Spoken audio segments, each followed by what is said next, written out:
Quadratic polynomial definition. So first మనము what is polynomial అనేది చూసిన తర్వాత నెక్స్ట్ quadratic polynomial చూద్దాము. ఫస్ట్ polynomial definition చూడండి.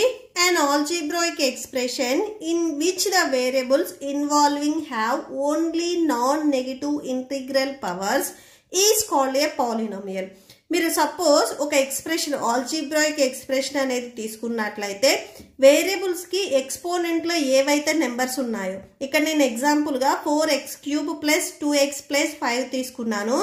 ఈ x అనే వేరియబుల్ కి ఎక్స్పోనెంట్ లో +3 ఉంది. నాన్ నెగటివ్ ఇంటిగ్రల్స్ అంటే ఇక్కడ ఏవైతే వేరియబుల్స్ కి ఎక్స్పోనెంట్ లో వాల్యూస్ ఉన్నాయో అవి పాజిటివ్ లో ఉంటే ఆ టోటల్ ఎక్స్ప్రెషన్ అనేది మనకి పాలినామియల్ అవుతుంది. ఓకే, సో అంటే ఇక్కడ మీకు ఏదైతే ఫస్ట్ ఉందో ఈ ఫస్ట్ ఎక్స్ప్రెషన్ అనేది మనకి పాలినామియల్ అవుతుంది. సెకండ్ది మీరు అబ్జర్వ్ చేస్తున్నట్లయితే ఇక్కడ సేమ్ నెంబర్స్ ఉన్నాయి అండ్ ఎక్స్పోనెంట్ వచ్చేసరికి ఇక్కడ -3 ఉంది. నాన్ ఇంటిగ్రల్ పవర్స్ అన్నారు అంటే సో అంటే నెగిటివ్ అనేది ఉండకూడదు, పాజిటివ్ ఉండాలి. ఇక్కడ ఎక్స్పోనెంట్ అనేది నెగిటివ్ ఉంది కాబట్టి సో ఏదైతే ఇక్కడ మనకి సెకండ్ ఎక్స్ప్రెషన్ ఉందో ఇది నాట్ పాలినామియల్ అవుతుంది. మెయిన్ గా ఏంటంటే ఏదైతే ఆల్జీబ్రాయిక్ ఎక్స్ప్రెషన్స్ ఉన్నాయో వాటికి ఎక్స్పోనెంట్ లో వేరియబుల్స్ కి ఎక్స్పోనెంట్ లో వాల్యూస్ అనేవి పాజిటివ్ వాల్యూస్ ఉండాలి. సో అలా ఉంటే ఆ టోటల్ ఎక్స్ప్రెషన్ ని మనము పాలినామియల్ అంటాము. ఇక్కడ దాంట్లో కూడా మనము క్వాడ్రాటిక్ పాలినామియల్ గురించి చెప్తున్నాము. సో ఫస్ట్ మనము పాలినామియల్ డెఫినేషన్ చూసాము. ఇప్పుడు క్వాడ్రాటిక్ పాలినామియల్.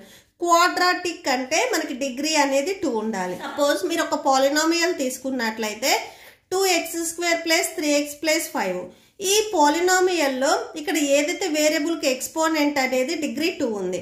డిగ్రీ అనేది 2 ఉంటే ఆ టోటల్ పాలినామియల్ అనేది మనకి క్వాడ్రాటిక్ పాలినామియల్ అవుతుంది. ఓకే, సో అదే సపోజ్ డిగ్రీ 3 ఉంటే క్యూబిక్ పాలినామియల్ అవుతుంది. డిగ్రీ 2 ఉంటే క్వాడ్రాటిక్ పాలినామియల్ అవుతుంది. ఇది జనరల్ ఫామ్ లో మనం ఎలా చెప్తాము అంటే ax² + bx + c. సో ఇలా ఉండాలి అని చెప్తాము మనం. అంటే వేరియబుల్ కి ఏదైతే ఎక్స్పోనెంట్ ఉందో ఆ ఎక్స్పోనెంట్ లో వాల్యూ అనేది మనకి 2 ఉండాలి. ఓన్లీ 2 ఉంటేనే దాన్ని మనము క్వాడ్రాటిక్ పాలినామియల్ అంటాము.